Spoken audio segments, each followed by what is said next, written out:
the first vlog style video. Welcome to my studio.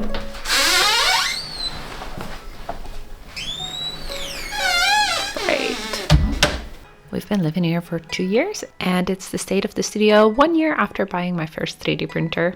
So I guess the first part that I would like to get started with is the desk that I usually sit at to make designs.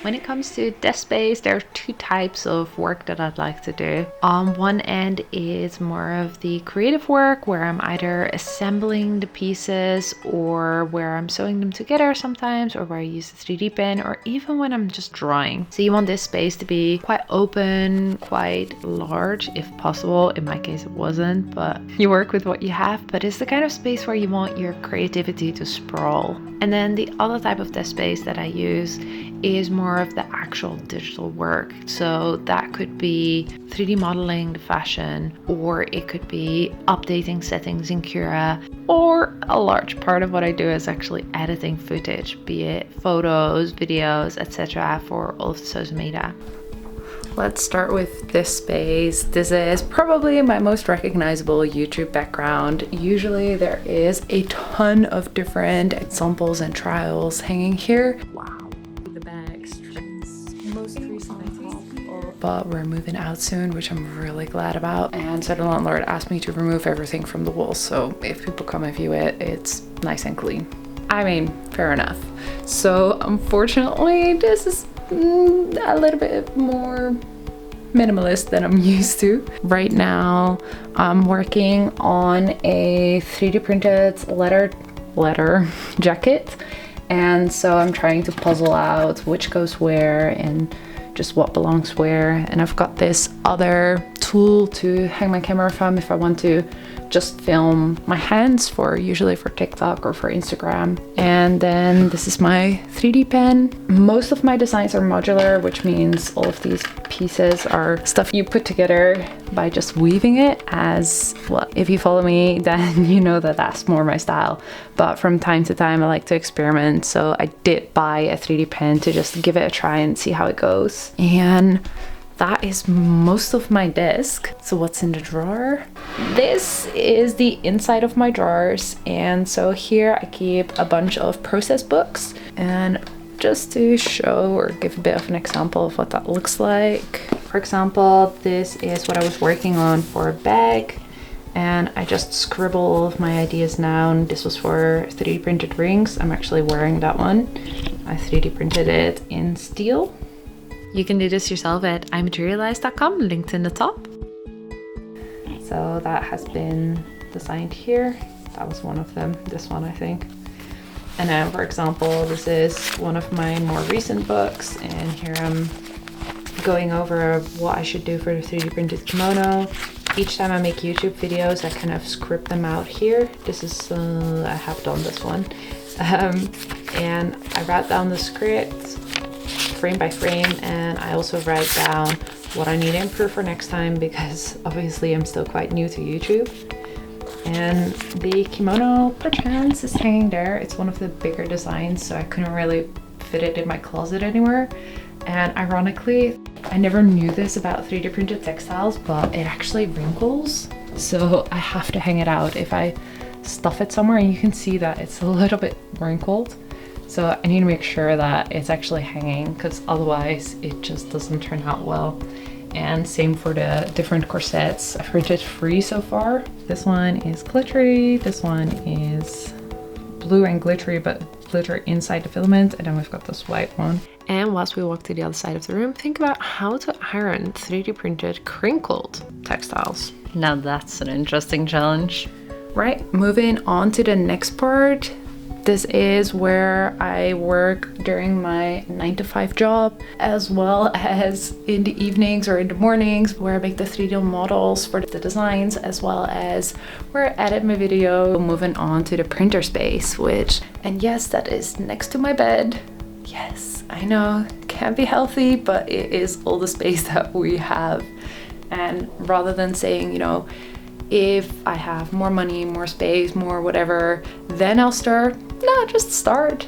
And just a little bit more background. How I got into 3D printing is actually, it never started with 3D printing. For me, it started with fashion.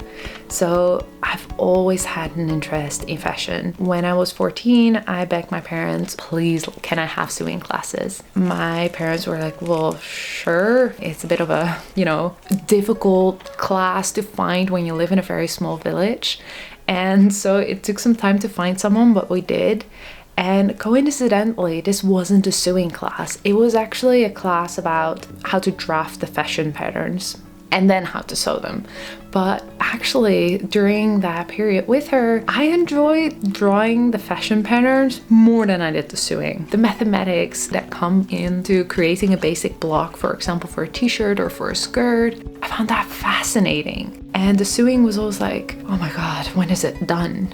I just wish I could skip the sewing and just go from, you know, drawing and designing and making this blueprint to just having the garment. And that got me thinking a lot about fit, customization, and body types. So in my bachelor, when we were allowed to just pick our own project, of course, I wanted to go into doing something with how to create a better fit for women, because there is so many more different body types than that were being designed for. Let me rephrase that. In the fashion industry, currently, most of the fashion patterns are based on an hourglass body shape, but not everyone has that shape. There's actually many more different shapes. I think there's about 10 or so.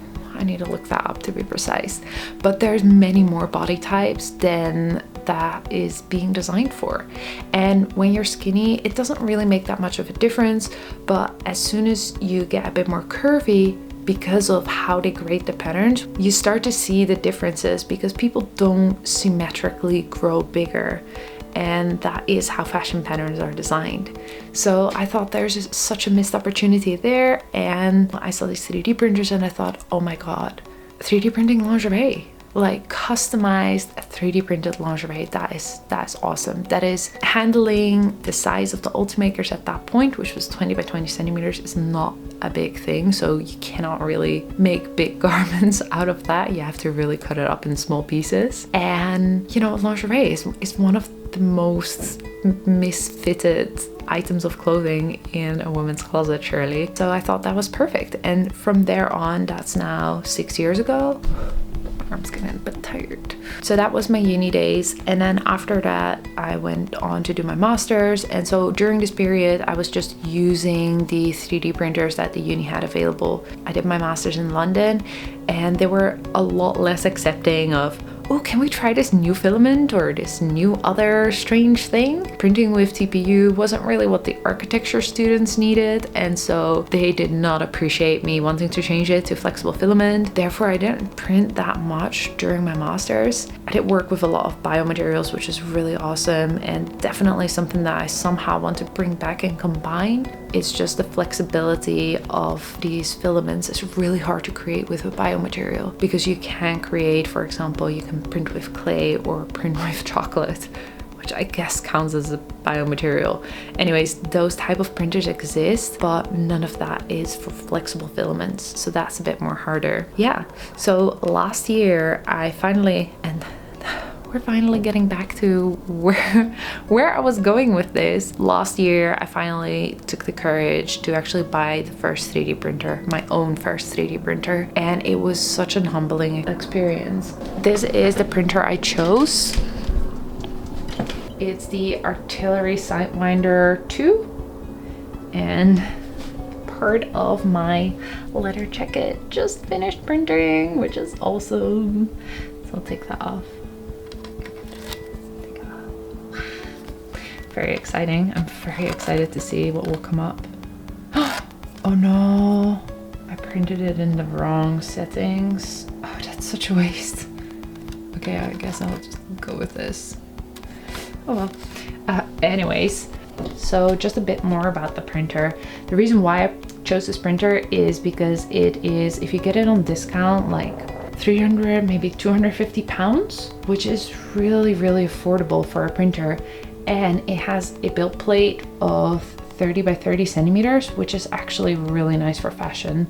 And the way you put it together is it actually comes with this bottom out of the box and the build plate's already attached. So the only thing you need to do is attach this big part and the filament holder to it, which literally anyone can do it. Downside of this printer is that it does not have a lot of support when something does break, and especially the first couple months I think I've had to take this off and put it back together maybe about 3 times because I just didn't really know what I was doing. Some of the tools that I definitely recommend is a nozzle changing kit. I do that probably once every 2 big projects. Sometimes I have to do it after 1 project. For example, after the kimono, my nozzle was properly blocked. The menu is super simple and really easy to use. And it's very intuitive, so you don't actually really need to read anything. I'm using the SD card because the USB card holder is a bit more temperamental. And in order to change that, if you ever come across this, you go to Set and then File, and then it says whether you want to use the micro or the USB stick as an option from where to get the information from. Other than that, I did no modifications whatsoever to the printer. The only thing that I am using, and we're quite nicely switching over to talking about tools, I would absolutely highly recommend is a filament dryer for TPU. And the best way to show why you need it is to show what happens if you don't do it. This is undried TPU. It gets very streaky. One of the other trusted tools that I have is a soldering iron, with which you can just clean your prints up a little bit after they've been printed. So that's something that I bought along the way. And it's standing a bit sadly here, but I use a microfiber and some alcohol to clean the build plate. That's definitely my trusty tools. And then I've always got these 2 tools close to the printer. One is to just flick it off before it goes into the actual print, because it really screws up the first layer if there's still some clumpy material there. And maybe it's better that this just doesn't sharpen because it's very messy. Every print after it's finished, I clean the nozzle with this in need of replacement tool. So these 2 are the 2 tools I can absolutely not print without. So that's all my printers and print tools at the moment. It's actually not that much yet. I've got a bunch of, along the way you kind of get some spare parts and other electronics, so if something breaks I'll replace it. Yeah, that includes nozzles, other small stuff, sometimes baking paper because I was ironing baby prints on a t-shirt. And I just reuse that. It's such a waste to throw it out, so I just fold it and reuse it. The manual, this is how it comes out of the box. So you only have this big, that huge front thing, and then you've got this base and you've got the filament holder, which I'm not using, as you can see, because having the filament go into the filament heaters, actually I don't really need this anymore, but it does have the filament sensor, so you definitely do somehow need to put the sensor somewhere, so I just kept it like this for now. And then you get a couple of tools with the printer, but unfortunately it doesn't hold the 2 tools that I was talking about just now, these 2. It's nice to have 2 of the same printers because it means I only need to save this kind of extra material for only 1 printer, which I guess is good. And then that's it for all of the tools that I'm using, which is not that many, I would say. I think you can get started with quite a minimal amount of things. I'm actually surprised how much you can do. For example, the kimono, I just had 1 printer no, that's a lie, I had 2 printers. But you can print all of that on one printer. If you're patient, then one printer is more than enough. I got 2 printers because the second printer, as you can see, has a different thing attached to it. Final 3D printing tool is this flexi build plate. This one's really dusty. I haven't printed with this one for a while. As you can see, like, this print failed and then I was like, ah, whatever. And I just left it there. But yeah, I'm using this Build-Tech plate, not just for easy removal, but because it's better for some of the stuff that I stick on the build plate. For example, heat transfer vinyl, which is how I got the glitter on the corset. I got heat transfer holographic vinyl. This one, if you follow me on TikTok, it's not really working yet, but we'll get there. I used double-sided sticky tape to stick those onto the build plate. I have to remove that pretty much every print. It just gets really messy and my build plate was getting really bad from all the sticky tape residue. I'm printing on this one, but I'm actually using the other sides and you can still see a little bit of sticky tape residue, but after the print, I can just take this off, go and wash it. But as you can see, it actually makes you miss out quite a bit on the build plate size. And if you're not printing textiles, you probably don't really care about such a small amount. But for some of the textiles, I've literally been like very, very close to the edge, as you can see here. And this kind of limits that quite a bit, so I'm not really loving it. But for printing on sublimation paper or for printing on heat transfer vinyl, it really does help with the cleaning up process. And then from all of the tools, we move on to the next part of any 3D printing studio, which is filament and filament storage. And filament storage can become its own thing, and some people go absolutely nuts with closets that keep a certain temperature, keep a certain humidity level. And I mean, I'm a little bit envious, but I think at this point, and if you're just starting out with the hobby, you don't need all of that. I mean, that means that I definitely need the heating element much more. Like, each time I want to print, I need to dry out my filament again, but you need to do that for TPU anyways. So I feel like even if I get a really expensive closet, it might still be needed to dry it out. So then why not just skip on the closet and just store it however. And at the moment, I'll show you how I'm doing that. I'm using a bunch of boxes of filament to keep the filament heaters on top, because the boxes that I use for 3D printer aren't actually big enough to keep both of them together. So there you go, perfect storage. And then I got a bunch more storage there in the back, which are the filaments I just don't use that much, or am planning to use but haven't used yet. So they go all the way down there. And then I got a bunch more filament stored on this side of the room. As you can see, the room is slowly being taken over by my hobby. Literally, this is everything I do for storage. It's very minimal. I just stack them somewhere and that's it. Surely there's many more different and better ways to do this. But when you're just starting out like me, it's fine to just stack it somewhere. And then that nicely brings me over to the next part, which is actually storing products. And at the moment, I don't really have a way to showcase the products. So right now they're kind of stuffed away in, you know, bags, and that one's hanging for sure. But I've got a whole other box here with, and trying to put it under the bed, but it is totally getting out of control with the amount of products. Not everything is 3D printed. These are all the samples that I had on the wall.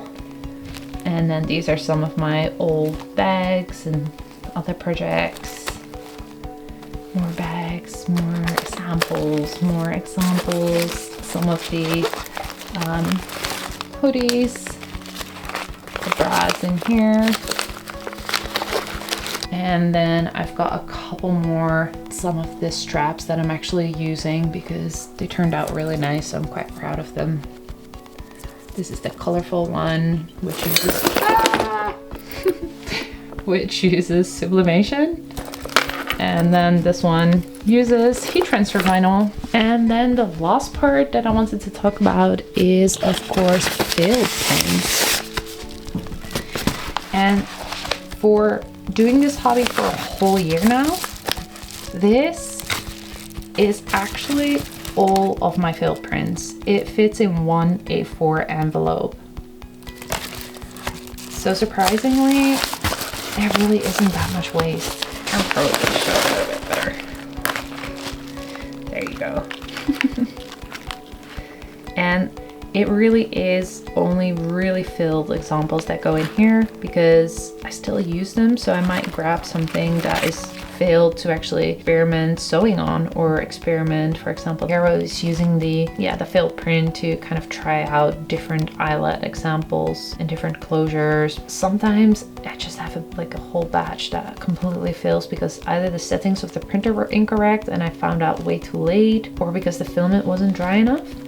And I tend to keep most of them because it's really nice to have it for videos where I'm showing, you know, if anything goes wrong, this is what it looks like. And then next to that, of course, once there's enough of this, I'm planning to make my own filament, for which I don't have the tools at this point. So that is still a project in the make. Right. If you made it to this point in the video, honestly, I'm impressed because I took the footage just before we started packing everything in boxes, before we moved house. And when I finally looked at the footage when we moved house and I saw everything was wobbly, I didn't really script the video, so it's just like text everywhere, trying to figure out how now to make that into a cohesive story. And all of that made it that, well, pretty much since we moved, it took me like 5 months to edit the video, to be honest. Even though quality-wise, it's not the video I'm the proudest of, I still really wanted to share this because that space is where I started. And that space is what I've been working in for like 1.5 years as a content creator. And why I wanted to show it to you is because you don't need a fancy office or a fancy space or a lot of space or even a lot of money, because the printer I have is still pretty much the cheapest one out there, in order to do 3D printing fashion as a hobby. And so that's something that I just wanted to share with you guys. And so that's why, even though everything is wobbly, I put the video out there anyways. 2023, I posted mainly on TikTok and on Instagram, and moving forward for 2024, I want to focus on YouTube. So if there's anything that you want to learn about 3D printing fashion in the new year, let me know in the comments, and then I will see you there. Happy New Year's!